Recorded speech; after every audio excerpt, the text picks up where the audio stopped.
అంటే ఈరోజు మీతో పంచుకుంటున్నా, కలగన్నా నేను ఆంధ్రప్రదేశ్కి ఏదైనా చేయాలి. ఇందాక మా నాన్న గారు చెప్తా ఉన్నా, మా నాన్న ప్రభుత్వ ఉద్యోగి, మా నాన్న ప్రభుత్వం జీతం తీసుకునేవాడు, రుణపడి ఉన్నదంటే నేను కూడా చెప్తున్నాను, రూపాయి తీసుకున్నాను, సంపూర్ణ జీతం తీసుకుంటాను ఎమ్మెల్యేకి. తర్వాత నేను ఇవ్వాల్సింది ఇచ్చేస్తాను, అది పెద్ద పట్టించుకుని. కానీ ఎందుకు తీసుకుంటానంటే ఆంధ్రప్రదేశ్ ప్రజల సొమ్మును తింటున్నా ఆ బాధ్యత అనుక్షణం గుర్తు చేసుకోవడానికి. ప్రతి రూపాయికి రేపు పొద్దున నన్ను ప్రజలు చొక్కా పట్టుకుని నిలదీయాలి, అందుకని తీసుకుంటున్నాను. మీకు డబ్బులు ఇచ్చావరా మా ట్యాక్స్ పెయిడ్ మనీతోటి, నువ్వు ఎందుకు పని చేయట్లేదు అని ప్రజలకు హక్కు ఉండాలట్టడానికి కోసం నేను డబ్బు తీసుకుంటాను. ఎమ్మెల్యేగా జీతం తీసుకుంటాను. చాలా కాలం అనుకున్నాను, ఎప్పుడైనా భవిష్యత్తులో ఎప్పుడు ఎమ్మెల్యే అయితే తీసుకుంటానా లేదా అని అనుకున్నాను.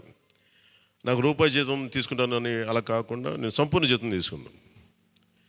కానీ ఇవ్వడం కూడా దానికి కొన్ని వెయ్యింతలు ఇచ్చేస్తాను బయటికి, అది వేరే విషయం, అది కూడా చెప్తాను.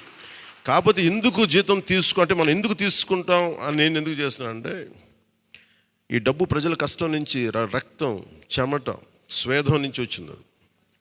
అది ఆ డబ్బు ముట్టుకున్నప్పుడు నాకు బాధ్యత గుర్తు రావాలి, అందుకని నేను అది కూడా నిర్ణయం తీసుకున్నాను. నాకే క్యాంప్ ఆఫీస్ ఇస్తే నన్ను అడుగుతా ఉన్నారు, ఏం చేయమంటారు మరమ్మతులు, ఏం చేయగల అలా ఉంచండి అన్నాను. కొత్త ఫర్నిచర్ ఏం కొనకండి, నేను తెచ్చుకుంటాను అవసరమైతే. అలాగే మన సెక్రటేరియట్ నుంచి స్టాఫ్ వచ్చారు, మీకు ఈ మధ్యన అసెంబ్లీకి వచ్చారు కదా, మీకు జీతం ఈ 3-4 రోజులు కలిపి మీకు 35,000 వస్తుంది మీకు అని సంతకాలు పెట్టే మనస్కరించాలి. నేనేమనుకున్నాను, జీతం తీసుకొని పని చేద్దాం అనుకుంటే, యాక్చువల్లీ లోపలికి వెళ్ళి పంచాయతీ నిధులను చూస్తూ ఉంటే డబ్బులు లేవు. పంచాయతీ శాఖలు ఎన్ని వేల కోట్ల అప్పులు ఉన్నాయో తెలియట్లా. ఒక్కొక్క హెడ్ తవ్వే కొద్దీ, అంటే ఒక్కొక్క దానికి ఏ హెడ్ కింద ఎంత ఖర్చు అవసరం అని తవ్వే కొద్దీ అసలు అనంతంగా లోపలికి వెళ్తానే ఉంది. మాకు ఒకటే అనిపించింది, ఇవన్నీ కరెక్ట్ చేయాలి. ఇవన్నీ ఇంత అప్పుల్లో మనకి పంచాయతీరాజ్ శాఖ ఉన్నప్పుడు నాలంటూ డబ్బులు తీసుకోవడం చాలా తప్పు అనిపించింది. అందుకని వాళ్ళకి చెప్పి, నేను జీతాన్ని వదిలేస్తున్నాను, నా జీతాలు ఏం వద్దు, కానీ నా దేశం కోసం, మా నేల కోసం పని చేస్తున్నాను.